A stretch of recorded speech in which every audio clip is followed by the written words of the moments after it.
There's an old wisdom that says life is fragile, like a lamp in the wind.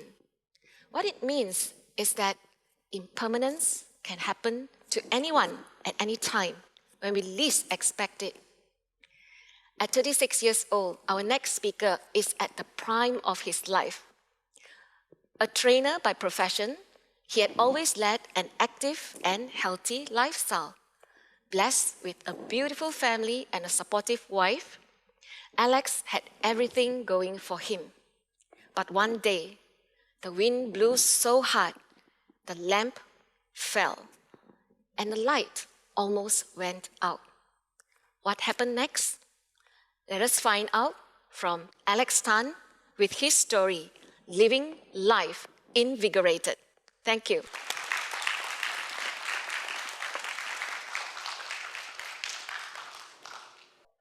Hi everyone, my name is Alex and I have been living on bonus life for the past 5 years.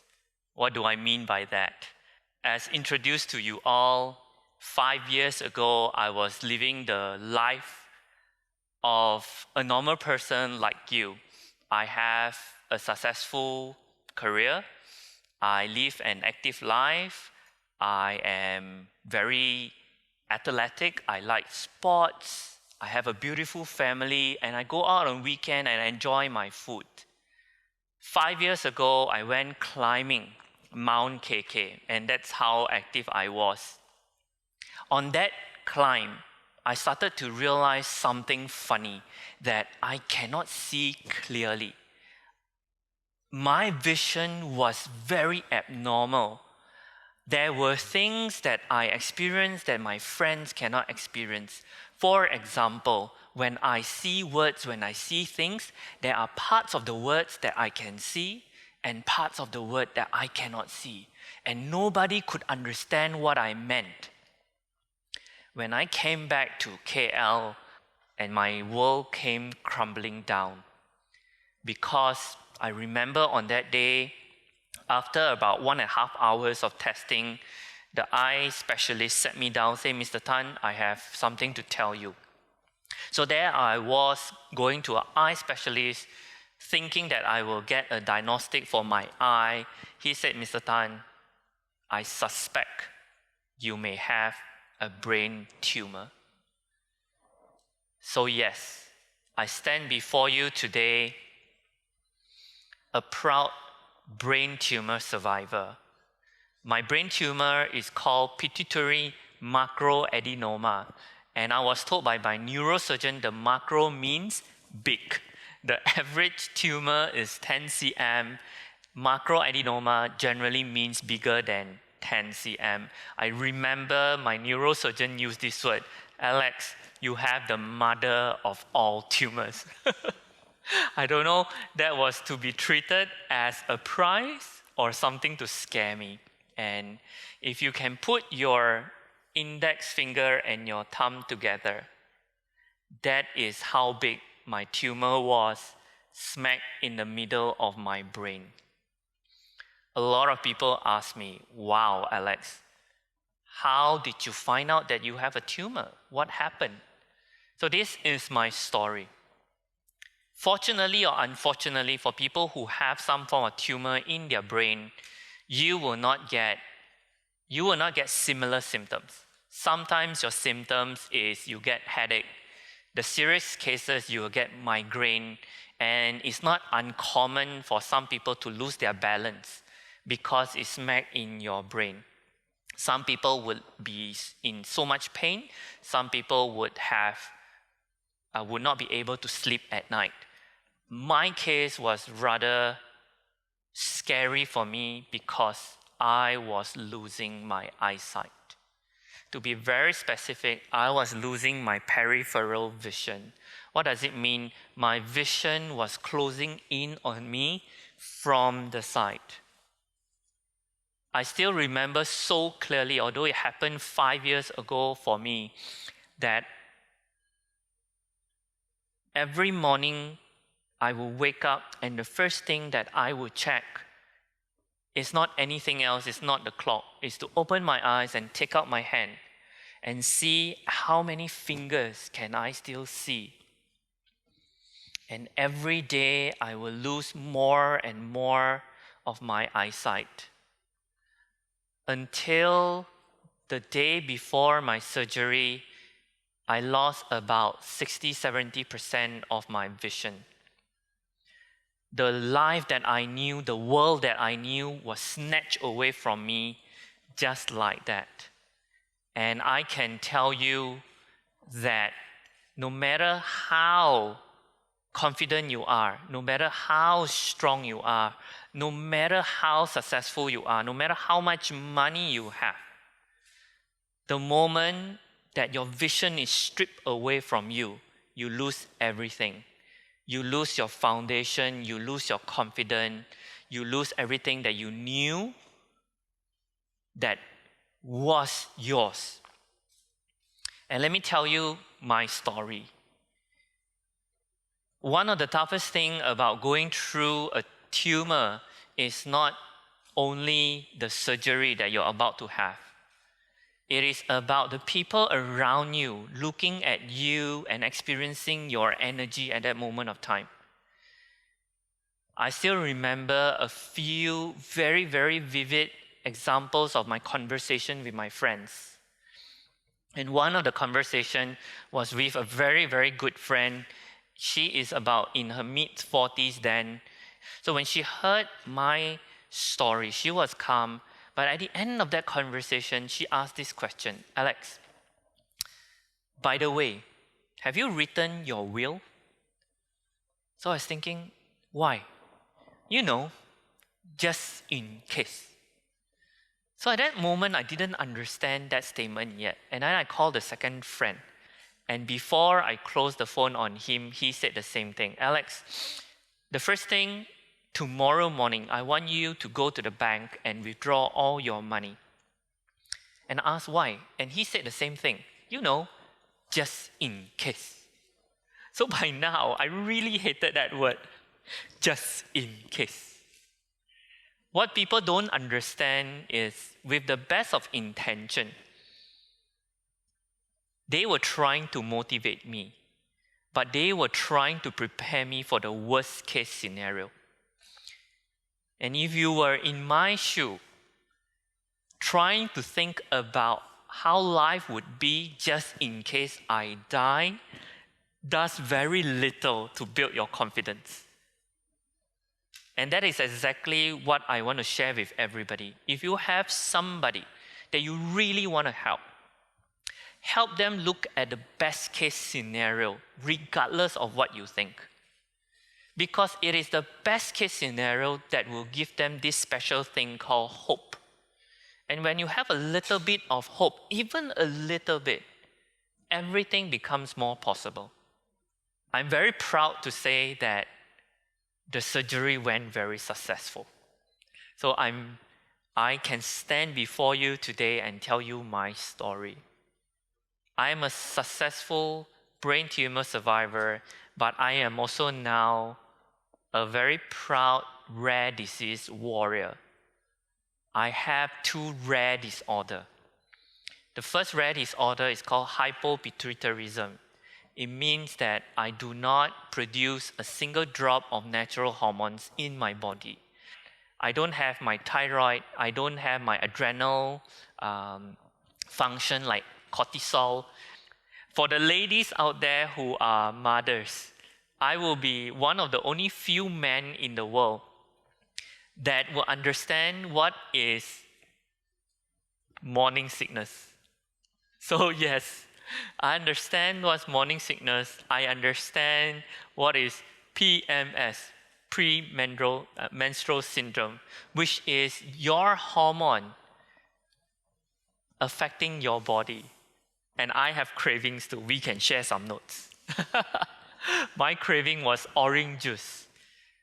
I still remember that feeling when I was driving. I had to pull my handbrake, go to the side of the road and trying to force myself to vomit, but nothing comes out. It's just the feeling of being nauseous. My body, while I survive a brain tumor, is no longer a normal body. I needed to reconstruct my body and my life. Because the doctor told me, Alex, you possibly can't live the life that you live. You probably have to get used to a new lifestyle. He says, possibly I will gain a lot of weight because thyroid, when you have too little, you will grow fat. When you have too much, you go very skinny. I have zero natural thyroid. Cortisol is steroid-based. Because it's steroid-based, people say you will be bloated. Cantonese will say, "We min zhong." You'll be very bloated. So by all means, I would be a fat person. I'm very proud to stand here today to show you that this is one of the things that I'm proud to be very rebellious. One of the things I told myself that I do not want to accept this sentence that has been passed on me. Why is it that the doctor say that I will be a fat person, and because I know hormone, I will be a fat person? I refuse to accept that. I asked the doctor, what would it take for me to live a valuable life like a normal person, or even better than a normal person?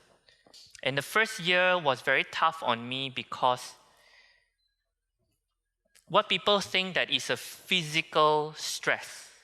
But I can tell you what was a bigger stress for a lot of people is the emotional and the psychological stress. Because I am a father, my daughter was only 5-6 years old then. He cannot understand what daddy is going through. He cannot understand why after work daddy will come back and feel so tired and will pass out on the sofa and sleep. He cannot understand why daddy is not as cheerful as he used to be. He cannot understand why daddy is not the same daddy that she had. It's all because I had mental and physical stress. And to prove the doctor wrong, I participate for the run of my life. A lot of people would do a marathon, and I heard what the doctor say, and the doctor say very, very hard. So I'm very determined to live my life in a way that I do not burden other people. So one of the lessons from that surgery and living with a disorder, I realized that our health, our loved one, how we live our life after whatever challenges that come on us is very still dependent on what and how we react and not what happened.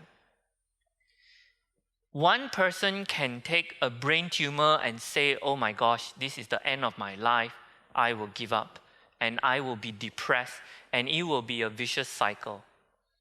I refuse to do that. I said, even if I have only 5 more years left, I will make this the best 5 years of my life. I don't care how difficult it is. And I can tell you, when I was in the hospital, the people closest to me were my family, were not my business, was not my bank account, was not my accountant, was not my client. The people whom I long for was the family that I have. Like me, I was a normal person like you. Never in my life would I have imagined I will get a brain tumor, and now living for the rest of my life a too rare disorder.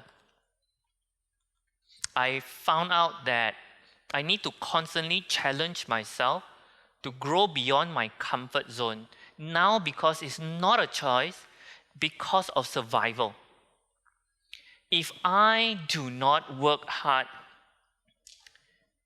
to exercise, I will not be able to produce natural hormones.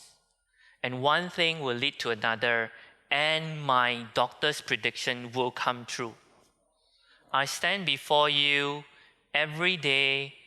I have to work harder than the average person. I need to wake up earlier than the average person. I need to sleep later than the average person, because I take care of myself more, not because I want to, because I need to. So for those of you who are already taking care of yourself, congratulations.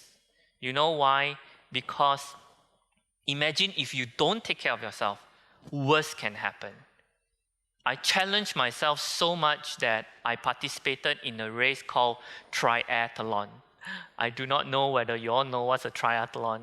A triathlon is a race where you do swimming, you do cycling, and then only you do running, all in the same event.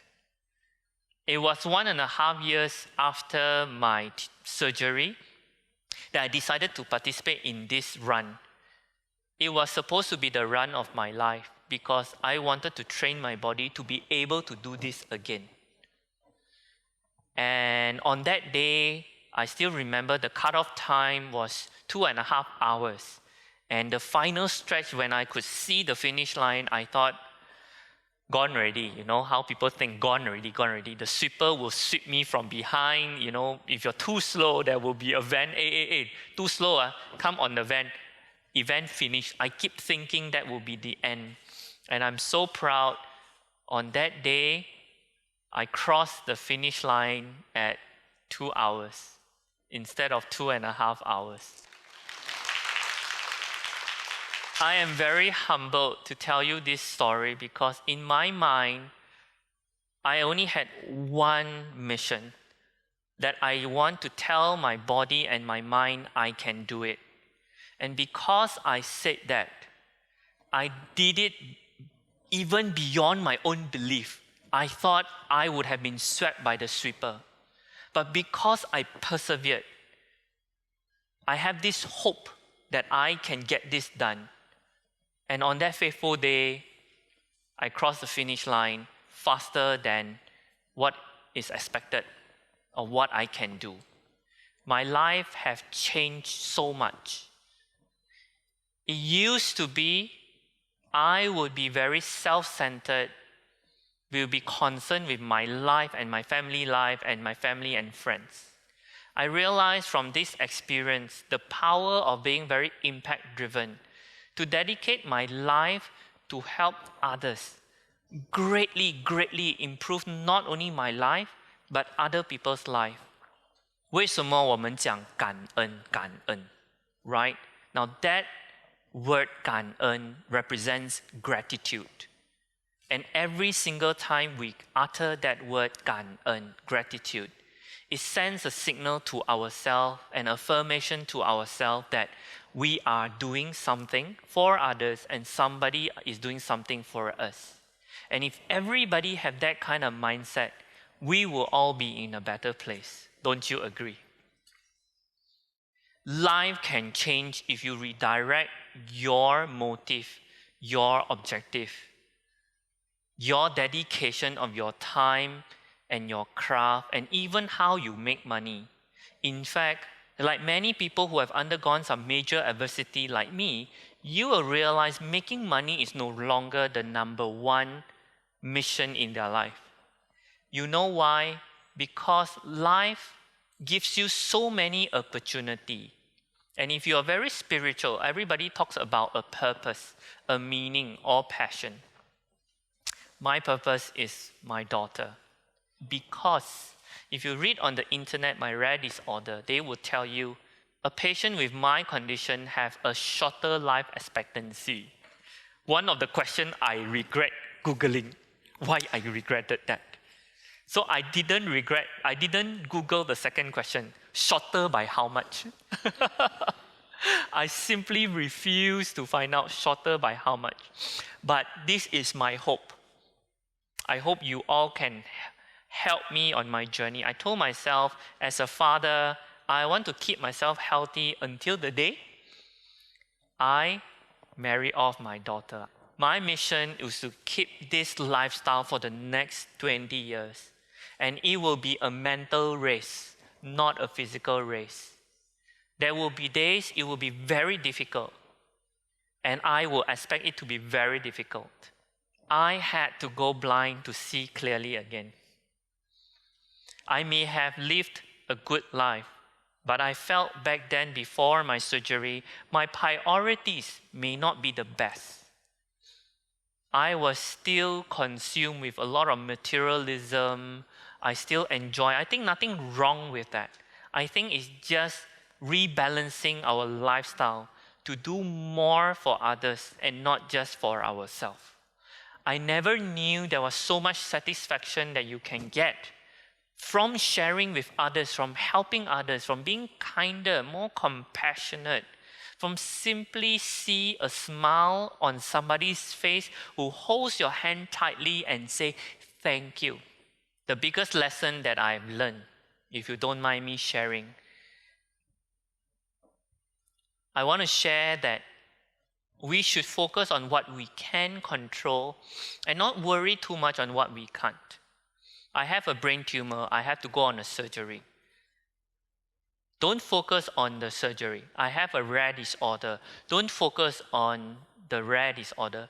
Focus on what I can still do despite the rare disorder. I am a happier man. And I believe being happier makes me more youthful. 我的中文名是陈志坚。从小，我的父母跟我讲，志气的志，坚强的坚。I searched dictionary and it says that 志气 means resolve, steadfast, courage, and purposeful. 坚强 means strong, tough, staunch, and loyal. And I scolded my father, Daddy, you give me this name, like my life must work very hard. 所以要志气又坚强，为什么不要顺顺利利呢？ Well, I guess I have him to thank. Daddy, 你每一天讲要志气又坚强。I remember that because that's my name. So I believe that in life, it's better that we don't hope or pray for it to be an easier life. Train your mind and body to become strong so that no matter how difficult life can be, you can handle it.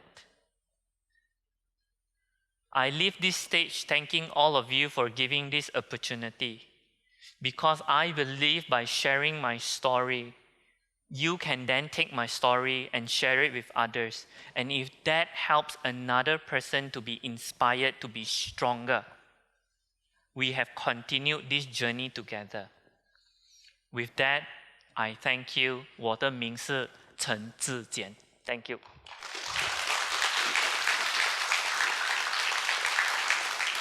Thank you very much to Alex Tan for that wonderful, inspiring, and heartfelt sharing. I think his story actually taught us that with a positive mindset, we can transform any adversity to become an opportunity to realize our higher potential. And it also reminds us to be grateful and be appreciative of every moment of this precious gift that we have called life by living it with vigor and courage. Once again, let us put our hands together to give a round of applause to Alex for his amazing story. Thank you.